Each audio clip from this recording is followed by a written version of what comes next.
गोंदिया जिल्ह्यात आजपासून जिल्हास्तरीय अटक क्रीडा स्पर्धेला सुरुवात झाली आहे। गोंदिया जिल्हा परिषदेच्या शाळेत शिकणाऱ्या 80,000 विद्यार्थ्यांची याआधी शाळा स्तरावर तसेच तालुका स्तरावर क्रीडा स्पर्धा पार पडल्या होत्या। तर आजपासून गोरेगाव शहरातील शहीद जामिया तिमिया जिल्हा परिषद शाळेत जिल्हास्तरीय क्रीडा स्पर्धेला सुरुवात झाली असून 8 तालुक्यातील 1,000 विद्यार्थ्यांनी यात सहभाग घेतला।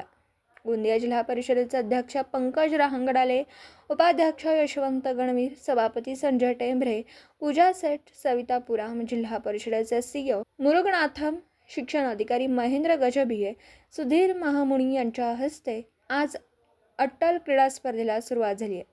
तर मागील वर्षापासून गोंदिया जिल्हा परिषद गोंदिया जिल्ह्यात अटक क्रीडा स्पर्धेला सुरुवात केली असून या स्पर्धेचा हा दुसरा वर्ष असून महिला एका महिन्यापासून गाव पातळीवर तसेच तालुका पातळीवर अटक क्रीडा स्पर्धा घेण्यात आल्या असून तालुका स्तरावर खेळलेल्या विद्यार्थ्यांची जिल्हा पातळीवर निवड करण्यात आली। आज सुरू झालेल्या क्रीडा तसेच सांस्कृतिक स्पर्धा या 29 डिसेंबरपर्यंत होणार असून यात स्वदेशी खेळांचा समावेश करण्यात आला। यात कबड्डी, खो खो, कुस्ती तसेच इतर स्वदेशी खेळांचा यात समावेश आहे। तर सोबतच जिल्हा परिषद शाळेत शिकणाऱ्या विद्यार्थ्यांच्या अंगी असलेल्या सुप्त कलागुणांना वाव देण्यासाठी सांस्कृतिक कार्यक्रमांचे आयोजन देखील करण्यात आले। समारोपीय कार्यक्रम हा ओकल फॉर लोकल कलाकृतीने साजरा करण्यात येणार आहे। गोंदियाहून प्रतिनिधी अमरदीप बडगे।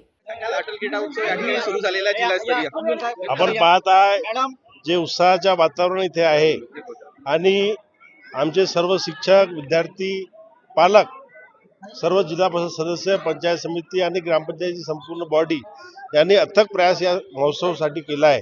मी त्या सर्वांचा आभार प्रकट करतो, त्यांना खूप खूप धन्यवाद पण देतो आणि शुभेच्छा या विद्यार्थ्यांना पण देतो। किती शाळेतील विद्यार्थी या ठिकाणी सहभागी झालेले आहेत? इथे 1,000च्या वर विद्यार्थी इथे आहेत आणि संपूर्ण गोंदिया जिल्हा परिषदेची जितकी शाळा आहेत त्यांनी या महोत्सवामध्ये सहभाग घेतला आहे। किती दिवस हा उपक्रम चालणार आणि कुठल्या कुठल्या खेळांचा समावेश आहे?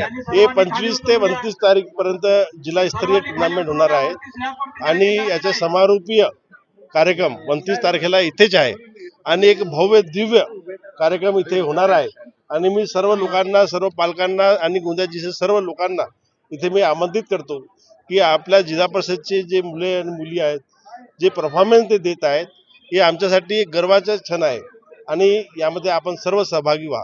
येत्या काळामध्ये आपण सिटी बचाव आंदोलन देखील हा एक घेणार आहात, काय त्यामागची संकल्पना आहे? संकल्पना अशी आहे की जे आपले छोटे छोटे जे प्रयोग आहेत आम्ही याच्यानंतर शाळांमध्ये घेणार आहोत, त्यामुळे आपली पटसंख्या आणि जे शिक्षक जो विद्यार्थी आहेत आपला त्यांच्यामध्ये एक आपसी सामंजस्य निर्माण कसा करायचा असा एक प्रयत्न आम्ही नंतर आपल्याला एक वेगळी प्रेस कॉन्फरन्स घेऊन मी आपल्याला सांगणार आहे। मागच्या वेळेला समारोपीय कार्यक्रमाला सीताजी या ठिकाणी आलेले होते, यावर्षी काय नियोजन आहे आपलं? यावर्षी वोकल फॉर लोकल असा एक संकल्पना आम्ही घेतली आहे।